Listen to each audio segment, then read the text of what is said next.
হরিণ দেখেছি, কাঠবিড়াল দেখেছি, আর অনেক কিছু দেখবো। এখানে এসে খুবই ভালো লেগেছে। এখানে আমরা অনেক ধরনের পশু পাখি দেখতে পেয়েছি, যেমন জিরাফ, জেব্রা, হাতি, সাপ আর অনেক কিছু।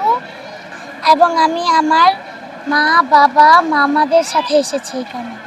আমি নারায়ণগঞ্জ থেকে এসেছি। অনেক ভালো লাগছে ভাইয়া, আসছি ঘর থেকে ঘুরতেছি, দেখতেছি, অনেক ভালো লাগতেছে। গত বছর আসা হয়নি, এবারে এসেছি। এই প্রথম এসেছেন? হ্যাঁ, এই প্রথম এসেছি। অনুভূতিটা কেমন? অনুভূতিটা অনেক ভালো ভাইয়া, ঘুরতেছি, দেখতেছি, অনেক ভালো লাগতেছে। আসছি আমার ফ্যামিলির সাথে, ফ্যামিলি সবাই আসছে। হরিণ দেখেছি, কাঠবিড়াল দেখেছি, আর অনেক কিছু দেখবো। আমার সবচেয়ে প্রিয় কাঠবিড়ালি। দেখেছিলাম, জিরাফ দেখেছিলাম, হাতি দেখেছিলাম, ঘোড়া দেখেছিলাম, গাধা দেখেছিলাম, সঙ্গে সব পাখি দেখেছিলাম, বড় গজব সাপ দেখেছিলাম, আরো অনেক কিছু দেখেছিলাম।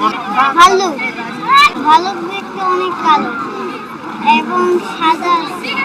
আমি সুতরাং ঢাকা থেকে এসেছি। এখানে বাঘ ভাল্লুক সব দেখেছি। এখানে আসার পর কেমন লাগছে? অনেক ভালো। আর কি কি দেখবা, আর কি কি করবা? চলে যাবো এখন, দেখা শেষ, চলে যাবো এখন। কোথা থেকে আসছো? নারায়ণগঞ্জ থেকে।